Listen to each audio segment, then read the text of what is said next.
It does seem like they are going to swap sides, though. Argentina now on the red side, prioritizing, again, the 2 picks. But you can see the Kaja ban already for Argentina. And for Indonesia, it's Diggy again. So they switch sides, so they're forced to ban out the Joy.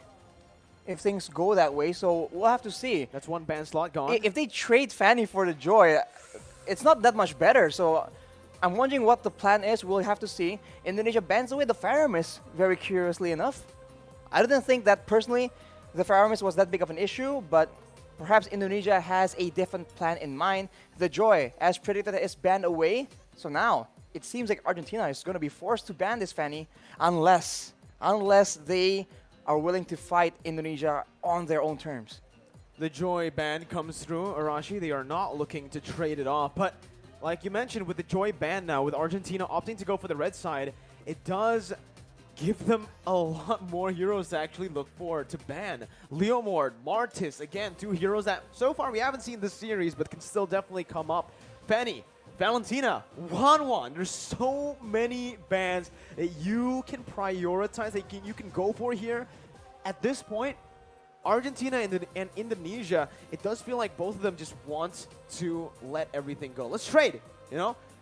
We'll ban Valentina, but we'll still leave all those heroes open, and it's now up to Argentina to decide whether they want to trade with Fanny, Wanwan.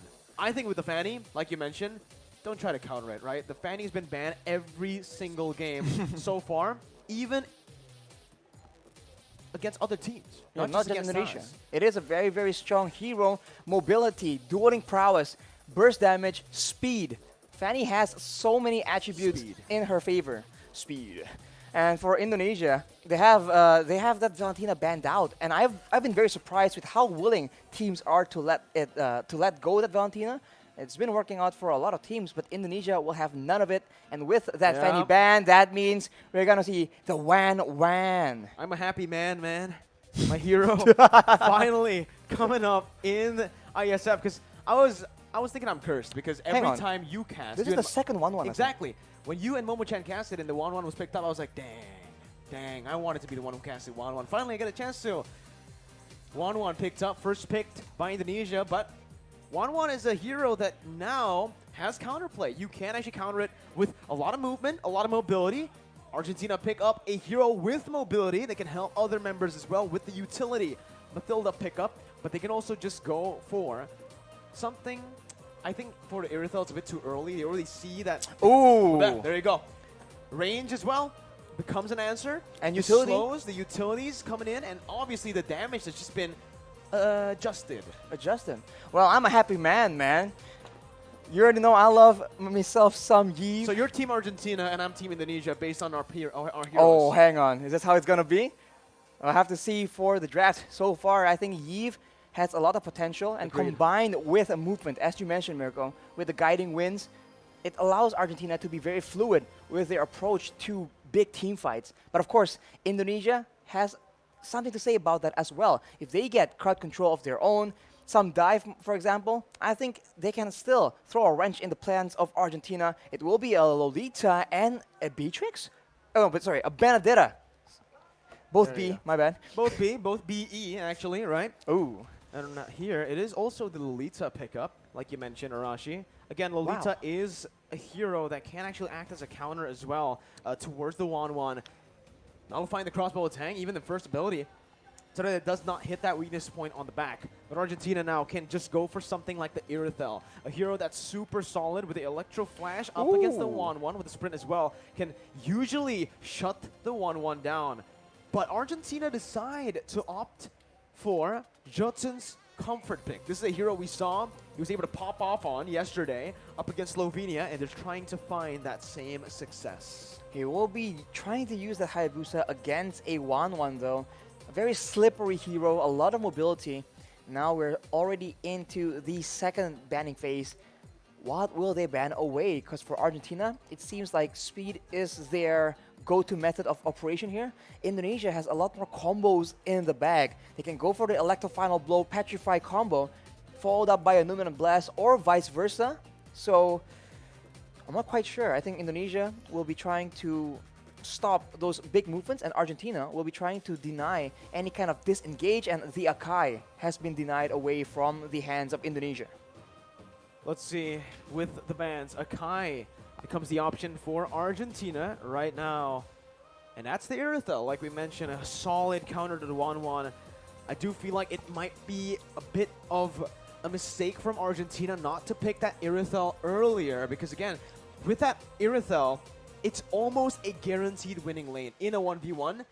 1-1 is, oh man, if you bring Electro Flash and your sprint, you just can't lose. I've never been able to actually win out against an Irithel alone, right? You need help, and that's the thing. If Argentina picked it up, they could have actually created more pressure or opened up more for the other lanes.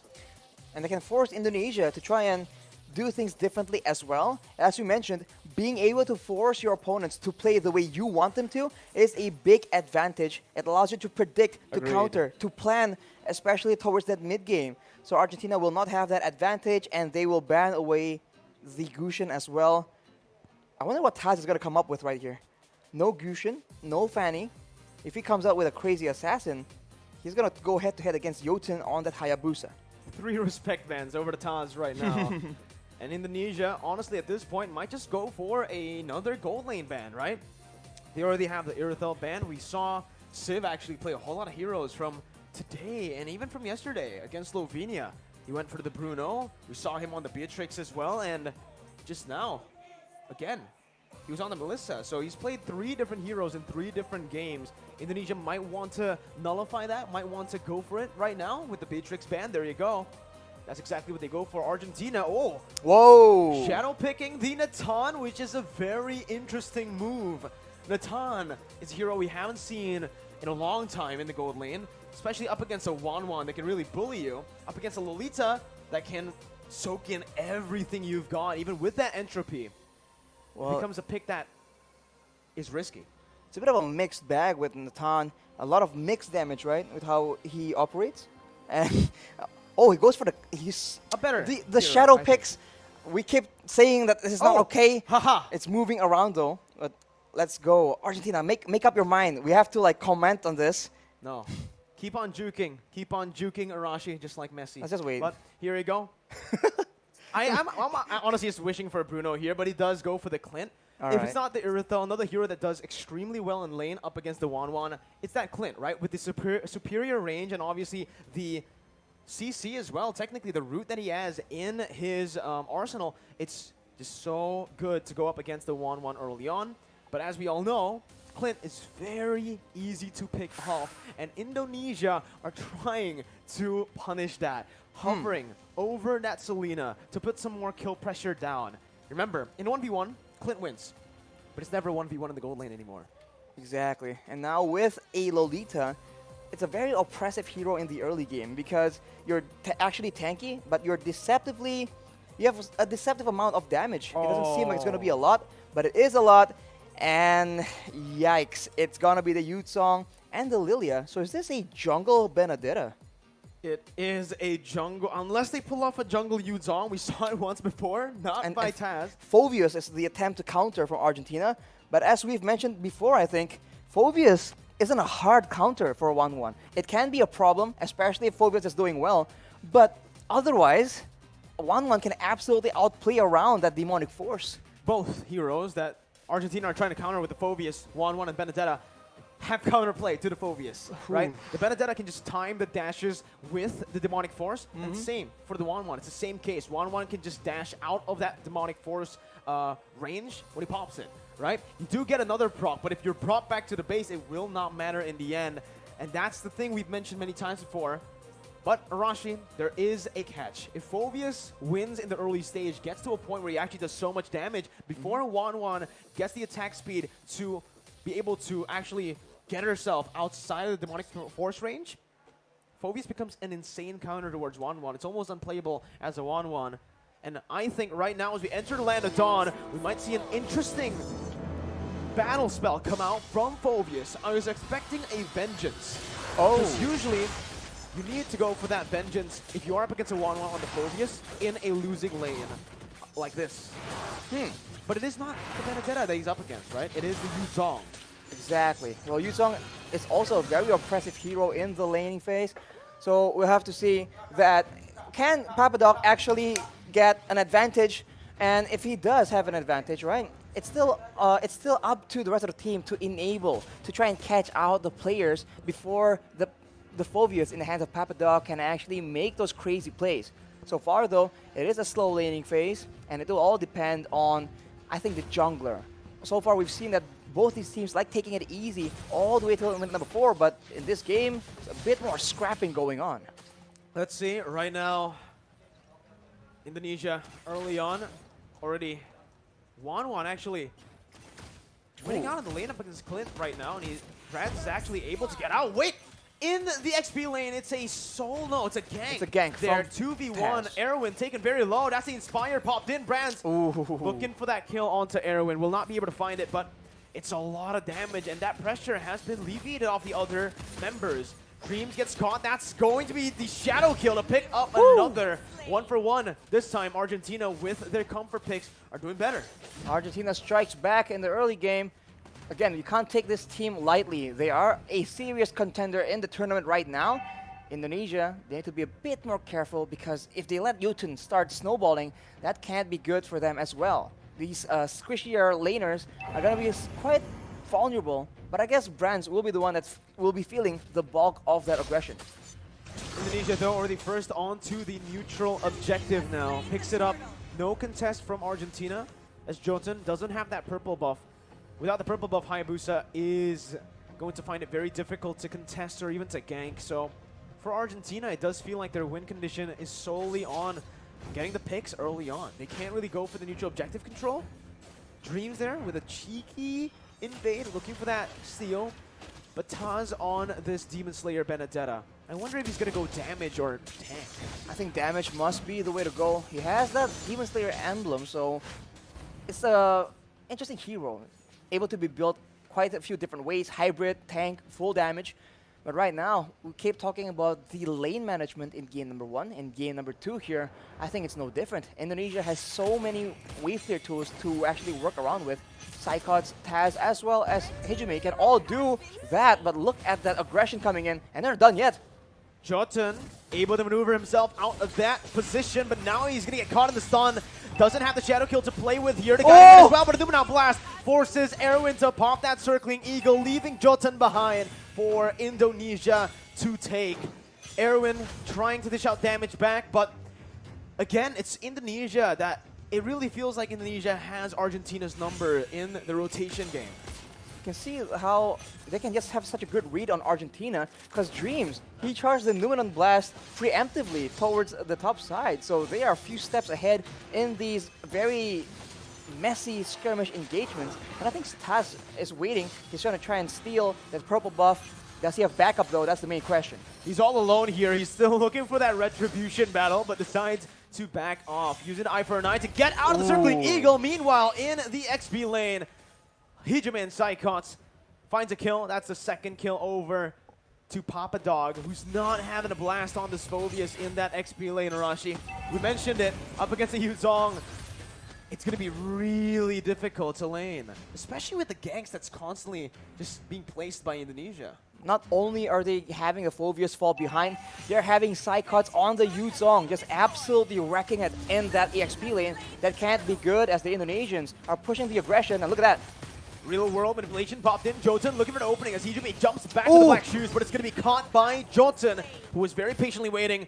Going to blast onto Civ and on towards Erwin as that's the crossbow attack opened up. Erwin taken low, still able to survive, but with Civ down, this means that not only is Indonesia winning in the XP lane, this Wanwan in the hands of Brands as well is ahead, which is not a good sign.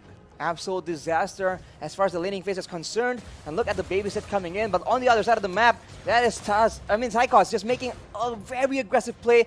It almost pays out in a kill. Unfortunately, not just yet. They're just pushing the tempo again and again.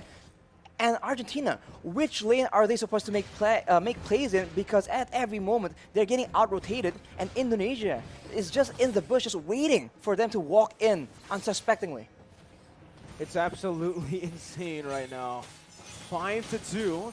But Taz jumped in Whoa. all alone there. Looking for the purple buff, finds it and gets out. No punishment. It's actually going to be Indonesia who looks for the collapse under the tier 2. Real world inflation popped in, but Psychos jumps to the Furious Dive. Now, in the midst of it all, Arrow going to be taken low, but Dreams is still alive with the help of Taz, who jumps in with the final blow. Looking for another kill right now as he jumps out, and he buys enough time for Brands to pick up that top side tier 1.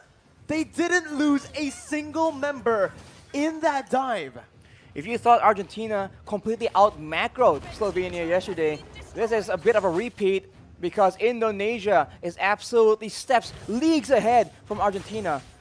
Unfortunately, Dreams was not taken out, and due to him being so low, it baits the rest of the members of Argentina, and Indonesia were able to punish that. And while all that is happening, the fight began without Brands, and doing that, Brands just didn't stay still. Goes for objectives, goes for more farm.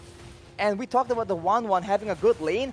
Brands is having an amazing lane, and in the late game, that cannot be good for the side of Argentina. 6th minute, 4-man dive, 4v5, Arashi. That's what made it super impressive. It wasn't a 5v5, it was a 4v5, and they still got out with the better trade. They still were able to take that purple buff unpunished. They were the ones actually punishing Argentina for stepping into their own jungle. They are treading the line so carefully. I mean, at any moment, any small misplay can lead to disaster in these very risky plays, but Indonesia is making it happen. That just shows, again, their skill and their class, and right now they are in the sides, in the wings, waiting for an opportunity. Side cuts always being so crafty in the positioning game, but look at that. Jotun has the quad shadow, gets out, but it's going to be chunked by Hijume, who follows him under the turret with the black shoes, gets out. Real world inflation popped in, but that's going to be Tazu, who targets him down with the final blow, forcing the flicker out. Dreams taken down in the back lines by Papa Dog as he jumps into the demonic force. Hijume falls as well. Indonesia, too over aggressive, finally punished here by Argentina, but Brands is looking for the crossbow attack. Pops in the end against Papa Dog, who gets the safety with the guiding wind. Taz still looking for a Psychops with the Black Dragon form now, still going for this fight. It's a 3v5, but Indonesia still are able to push Argentina back, but it does not change the fact that Argentina were able to find another 2 kills. They get another 2 kills, but we talk about the wave pressure again and again. You guys at home are probably so bored of hearing about it, but the bottom side, the minions have taken 1 more turret for Indonesia. You take a look at the items here, 4 Brands, Corrosion Scythe, having the Demon Hunter Sword as well. These thicker, tankier members on the side of Argentina are going to be suffering from that percentage HP damage from the Demon Hunter Sword, and it's only going to get worse from here on. That is 2 core items for 1-1. That's really not what Argentina won. The reverse. 1-1 with the Demon Hunter Sword, with the Corrosion Scythe so early on, and now I do believe he is building towards the Windtalker, which is going to be, again, that countermeasure for Brands to go up against the Phobias. When you start to have more attack speed, and when you start to be able to actually dash faster than the Demonic Force, that's when Wanwan can actually somewhat counter the Phobias. Taz is all alone, and he actually baits the entire team, baits some resources as well for Psychops. Goes over the Black Dragon form, petrifying Jotun. And just like that, that's the jungler taken out. That's also Meteoro who falls in the mid lane to Brands. Papa Dog isolated, zone away from the rest of his team as he'll be stunned up and he will be slain up in the top side. Look at Brands. 3-0. Brands pushing in the mid lane without a care. He is alone. He is staring 2 members of Argentina in the face. It doesn't matter. He is so ahead right now. He has that confidence, the mechanical skill. And look at that. He's behind the turret. That is, you're not supposed to do that as a marksman, but Brands doesn't care, I guess, as Indonesia wrestles away the control in the jungle from Argentina. But look at that right now. They're just sieging the base as much as possible, and the base turret passive has popped. I can speak based on experience that on the 1-1, if you're snowballed, you can do whatever you want. Yeah. So we'll see once again. Psychops wants to do whatever he wants as well with the Black Dragon form, just penetrating into that base, zoning 4 members away from the base turret. As Brands and Hijume just sieges it down. Taz now lure blade as the Numenon Blast cancelled out, but he flickers forward, getting the damage and the stun onto Meteoro, who's forced to flicker back out again. Taz now under the turret range, forced to back away. Shadow Kill popped in, won't be able to find enough damage to take anyone down. That's another resource, the real world manipulation by Meteoro to defend 10 minutes in, Indonesia have cracked one base turret and are looking for the second in the mid lane. Arashi, it's looking Brim. It's going to be Hijume who jumps back with Black Shoes. Demonic Force popped in by Papa Dog. And they do not want to stop. They just have the superior siege right now. They're going for damage on the members of Argentina and also the base turrets, but they're going again. Papa Dog looking for the play, but it is just going to give Brands enough weakness points to pop that crossbow of Tang. Erwin low, forced to recall, and Indonesia are looking for the end. 2-0. Cyclops jumps in again with that signature Petrify on 3. Finds a double before they end the game. 2-0. Indonesia will meet up against Cambodia in the upper bracket finals.